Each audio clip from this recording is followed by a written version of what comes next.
Good morning, everyone. Day 2. I only did you go to bed last night because you were so exhausted.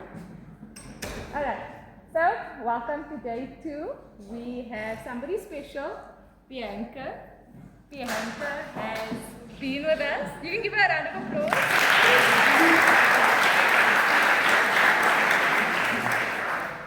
Okay, so Bianca, I've known Bianca since 2020 and we've come a really long way. Bianca's literally been through COVID, been through online and face-to-face lectures. So I think in terms of alumni, she would be the best person to give you advice. Usually we get students asking us, where can I go with this degree? What are the opportunities? Where can this degree take me in the future? And Bianca has started her own podcasts and various platforms indicating what she's learned and where she got her opportunities and her expertise from. So without further ado, Bianca, you can take the floor. Okay, good morning guys. Like Dr. Johanna said, my name is Bianca. I am recording this via video, so if anyone doesn't want me to record it, please just lift your hand and I'll stop recording. Okay. Don't be boring, no? I didn't know what I wanted to do with this degree. I didn't know where I was going. Everyone just kept telling me you can do anything with your degree. That was too vague for me. Like, telling me I could do anything, it was really too vague. Then what I done was, and what I do suggest you try and do if you want to, I emailed my lecturers and I asked them for career advice. I asked them, listen, what can I do with my degree? A lot of them gave me a lot of advice that I still carry out to today. At the time, I couldn't even come to campus because of COVID. So that, it stopped a lot of things for me. But this is a lonely road that you're on. As much as you think you have friends in class, I'm telling you, build your career, really build your work experience. Nobody cares if you passed in the workplace. Nobody cares if you've got the degree. They can you do the job? Can you coach? If you can't coach, I can kick you out because another coach who can coach. It's really tough out there, guys. But what's also unique is that you have an opportunity here to grow. Take this next 3 to 4 years of studying. Use the experiences that the lecturers are going to give you. There's a lot of sports teams on campus. Use it to your advantage. Go and shadow the sports coaches, the physios, the biokineticists. Ask them lots of questions. And don't worry if they get irritated because guess what? They were where you are today. And someone had to explain to them, someone had to help them, someone had to give them a chance. And everyone has to start somewhere, someday. So just allow yourself that, don't say, yeah, but I wish this and I wish that. Build your own path if no one's showing you the way. So in my second year of studying, I'm still doing those failed modules. And then campus opened for some modules. And then my chemistry module in my second semester, we could come into campus for 1 day. And then I asked, can't I come and do some job shadowing or some volunteering? And then I shadowed at the athletics gym on campus. I'm not too sure if you guys went to the stadium already, but we've got 2 gyms on campus. The one is a general gym where people go there for personal training. And the other one is an athletics gym where just the athletes go and train. So those of you who play rugby, I'm sure you guys have been to HP already. They call it HP or the High Performance Center. Or even if you play cricket, or even if you play field hockey, some of you guys must have been there to train. Yeah, and then I shadowed them, it was on a Tuesday for 3 hours. I'd go there and just walk around in the gym, speak to the physios, speak to the bios, speak to the strength and conditioning coaches, speak to the sports managers. I just spoke to everybody, asked them questions like, guys, what are you doing with your career? What can I do with my degree? That sort of thing. And then in my third year of studying, like I said, my first year was split into 2 years, and now it's my third year of studying, but my actual second year of doing theory modules. In this year, I went to Virgin Active and I job shadowed there as well. I shadowed some of the managers and I saw what it's like to run a fitness gym and stuff like that. I also shadowed the personal trainer on campus. So guys, nobody's going to give you a work opportunity. Nobody cares about you in terms of giving you a work opportunity. You have to pave your own path out. No one's going to hand you a job. You have to work on your own expertise and your own skills. So I went to, and I asked at the gym, is there no job training opportunities that I can get? And they're like, yeah, you can come in on a this day and a this time. And then I shadowed the personal trainer there, and I again got to see what it's like to be a personal trainer, and I got to see what it's like, again, because he was also the manager, so I got to see what it's like to run a fitness department, you know. Okay, so this is now the third year of studying, and I'm still volunteering. Nobody wants to give you money to work if you don't know how to work. So don't expect money if you don't know how to do your job. You have to build your skills in order to become valuable, you know. Then, this is now 2024. I got an opportunity to work with a cricket club on campus. I'm not sure for those of you who've played cricket or those of you who have been to the cricket oval. There's a cricket club there. And this internship was 1 year. So a typical training week would be like this for me. I'd still go to classes and everything, but like after class in the afternoon, I would go to their training sessions where I do the warm-ups, the cool-downs, shadow the technical coaches if they needed anything. And then after the training session was done, we'd collect this number from the athletes. We call it the RPE number. So like from 1 to 10, we ask the athletes how difficult was the session.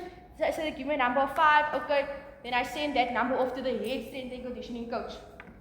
And I do this, it was very boring. Yo, imagine it was asked every day, RPE guys, RPE guys, RPE. Like in the time I didn't understand what this RPE thing meant, but I just kept going.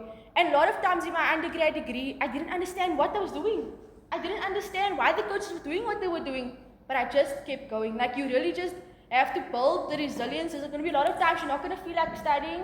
You're not going to feel like coming to class. You're not going to feel like going to training. You just have to do it. Like no one's going to tell you, come on guys, hand in your assignment. Nobody cares. You must hand in your things on time. You must work on yourself. Yeah, and then there was a training day. And then on a game day, my day would start at like 8:30 in the morning, where there were student dietitians. Like I was a student strength and conditioning coach. There were also student dietitians, and they would like handle the nutrition support of the team. So then I'd get there around 8:30. I'd receive the meals for the day for the team, their water bottles, their Oros bottles, etc.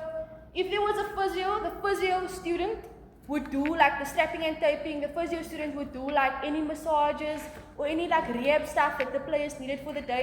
But if there was no physio student, then I would assist from a first aid perspective, strapping and taping. Anybody comes with a sore ankle, okay, see what we can do about it. And then again, warm-ups before the game started.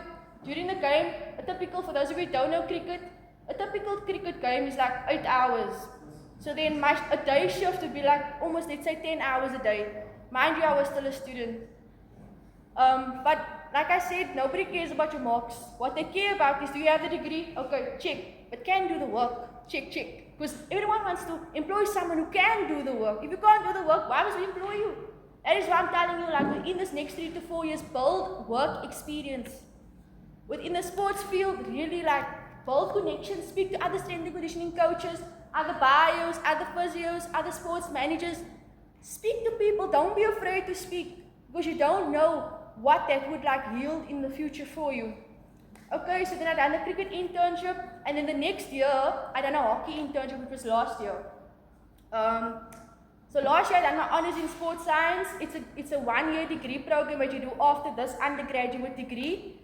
And this time now, I became specialized in this field. I'm now a strength and conditioning coach. This means that I take care of the fitness of the team. I make sure that the team can run fast enough, that they're strong enough, that they have the agility that they need, etc. I handle the warm-ups, the cool-downs, and I manage like the training load of the team. What's very important is number 1, stats. Understand how to do stats, because statistics becomes very important when you're trying to manage a team. And those are the things that I learned at this hockey team that I worked with. It was on campus. It was I'm not too sure like if you guys have seen, but the athletic gym on campus by the stadium, they call it HP. So a typical week, like a work week would be, I'd come to classes like normal, but I'd start my day at like 5:30 in the morning at the gym. Training would start at 6 and we'd train until 8:30. Everybody goes to class, including me, because I'm still a student, but I'm also like a junior strength and conditioning coach. And then at 12 again, I'd have another shift at the gym. So this time now, at the 12 till 1, we opened up like a gym slot for those who couldn't make the morning gym slots. And then in the afternoon, from like 4:30 till 7:30, I'd go to hockey training with the players. And then on a weekend, I'd go to a hockey game. Where again, my role is to make sure the team is fit. So I'd manage warm-ups, cool-downs, again, we take the RPE, We manage like the statistics behind the team. How fast can this one run? How slow can this one run? How strong are you? How weak are you? Etc. This is just one path, guys. There's many paths. This is not the only path. My advice to you would be speak to as much people in the field as possible. When I was in undergrad, I thought no one's doing my degree. I thought nothing is online. I would complain a lot about, oh, there's no information for us online. But I was lying because I was just lazy. I didn't want to Google the stuff. And it was later on where I started Googling like strength and conditioning jobs, strength and conditioning career advice. You know, this is because I wanted to be a strength and conditioning coach. But there's also biokineticist, Google biokineticist internships, biokineticist this, biokineticist that. Go and Google these things. There are locally, a lot of people don't easily share their career stuff. But it's up to you as a student to go and find them. Google them, find them on Instagram, find them on YouTube, find them on TikTok, find them wherever, and speak to them. Like I said, those quiet people up there was wondering where you were. They also had to sit in a first year program. So don't ever think that they're better than you and that you can't reach out to them. They're just people. They breathe the same air as you, they eat the same food as you, they're just like you. So don't be afraid to reach out. And I'm going to end with this. I want you to take this 3 years to build your work experience. Study hard. Try your best to pass all of your subjects. But build work experience. Because when you go for an interview, people just look at your qualification, they're like, got it. But then they ask you, so what experience do you have? What value do you bring to this team? If you can't bring much of value, then it will really take someone with a good heart to accept you in the team. Be like, listen, we can work with this person, we can mold this person. But a lot of the times, the reality is that many people expect you to have experience. You've got all the resources on campus, there's lots of sports teams. Go and shadow the coaches, shadow the professionals, and make the best of it. Any questions? Okay, so now is the time to ask questions. So Bianca is not a lecturer or a professor yet, but now is the time for questions really peer-to-peer. Okay, we have one over there. What was the advice that your Lecturers. students, the teachers gave that helps you with getting a lot of practice? Okay, the advice they gave me, a lot of them said that I must study hard, which is very important. That's what's going to get you through the degree. A lot of them advised me to speak. Dr. Janice was one of the lecturers, my first year lecturer. She taught me kinesiology my first year. We learned all about the muscles and the bones and how the body moves. Speak to as much people as possible, and that's the stuff that I applied. They told me that I need to find work, and I done that. They told me also one thing. This might not work for everybody, but if you can document your journey, even speak about the fact that, oh, today I went to orientation day and this is how I felt like. Document your journey and you'd be surprised at how much you grow over the next 2 or 3 years. Because you're going to forget what you done in first year and second year. But if you can document, whether you document it by videos or written down, it doesn't matter, but document your journey. So yeah, that's like in a nutshell what my lecturers told me. Find work, speak to as much people as possible, study hard. Okay, anyone else? You really don't have to be shy. Bianca will tell you the truth. Any- Okay. You can go first. I just have a question. How did you actually schedule your time and space? Okay. To be honest with you, I'm not good with time management, but you mature every year as a student. Every year you try your best. Every year you try different study methods. Some of them fail, some of them linger on with you. But one thing that Dr. Johannes and I think also like some of my other lecturers, I can't remember who, but some of them told me, try and put your lit. So in the beginning of my year, I would put all of my exams on a Google Calendar, all of my classes on a Google Calendar. If I had to go to work, I'd put the work slot on the Google Calendar. So on my Google Calendar, I'd know, okay, look here, on a Tuesday, I have class at 8 till 11, and then I have training from 4 till 6, but I must also factor in studying, so I must wake up at this time, and that sort of thing. So one thing that's helped me is time blocking, put the stuff on a Google Calendar. Another thing that helped also like make friends with the people in your class and hold each other accountable. I know like probably only 2 people in this group is going to do it, but for the sake of that 2 people, find someone who's going to hold you accountable and study together. This is something I only applied in my honors degree last year, and it really worked. So study with people if you can. Any other questions? I think there's one here. How do you get access to so many job opportunities? Speak to people, bro. Speak to people. I know it's daunting, but there's lots of like, you'll see on campus in the afternoon, the soccer teams train on these fields. Go there. Go to the coaches. You'll see a coach when you see a coach. The guy will look like, there'll be people playing on the field, whatever, and you'll see someone calling the shots. Hey, kick here, da da da da. Like, listen, coach, can I shadow you? I'm a first year student. A lot of them they're very like open to students who want to learn. Go to the gym. There's 2 gyms on campus at the stadium. Walk in there and be like, listen, I'm a sports science student. I'm in my first year. Go and shadow. If you are training at the HP gym, speak to the coaches there. Don't be afraid. I promise you, they're not scary, and they will help you if you're willing. Okay. Anyone else?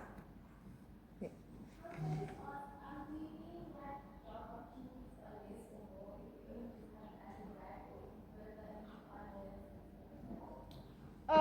I would look in honors in undergrad now. You guys are like 100 and whatever students, but in honors it's a 1-year program, and there was only like 16 people in my class last year. They only accept like under 20 students. So the majority of the people in our field don't have the honors degree and the master's degree and the PhD. A lot of people just have undergrad and they are making it in the field. If you want to study further, try your best, because the more degrees you have, the better it becomes for you in terms of like just paying how like a job a company can pay you, etc. But it's not, I wouldn't say jobs are more or less. I have 2 degrees, but I'm still struggling to find work. So what's helping me though is my work experiences, because when I go to an interview, they don't ask me, so how much marks should you get in first year? They ask me, what experience do you have? And I can speak from the experience. The marks are very important, but like I said, build your work portfolio. Okay. I would just like to ask, like, I don't know if it's everyone, but what is like advice would you give maybe some others? Like, for me, I'm coaching, I'm a mother, okay? Once I work with us to do, especially with the first year, although we didn't start in that type of, but honestly now, honestly, there are a lot of responsibilities. Firstly, I would like to tell you that being a mother, there's nothing wrong with it. Because guess what? All of us are going to be mothers and fathers one day. It's for you, and even for anyone else who has a child, you look here, we're all adults. It's normal. In this world, it's completely normal. For those of you who are 18 and 19 and don't have such responsibilities, it doesn't make you different to anybody who does have that responsibilities. Everyone here has different walks of life. Some of you might not have physical children, but you have your siblings that you look after. You have like life at home. So I would just tell you that, number 1, there's nothing wrong. Number 2, just you know why you came to study and stick to that why. Even if you don't know why, take this time to figure out that why. Congratulations on coaching. For those of you who have not started playing sport yet, or those of you who don't coach, try to start coaching today, this week, this year at least. Build work experiences. As a coach, connect with other coaches. There are lots of people. I know a guy, he was in my class and he started when he was like 24, 25. He's now 28 or 29 and he's got his honors. He went on to his masters. And so you'll see, it's not such a big of a deal being a parent or being older than the rest of the people in the class, because we're all adults. They are adults, but they keep them like children still. They'll catch up, don't worry. Okay. Is that all? If you want to contact me, if you don't feel comfortable speaking in the crowd today, you can find me on LinkedIn, Bianca S. You can also find me on Instagram, on YouTube, on Spotify, called The Sports Scientist, or just message me. Yeah, I'd answer. Okay. So if you do have questions, you know where to find Bianca. Thank you so much. We really appreciate it.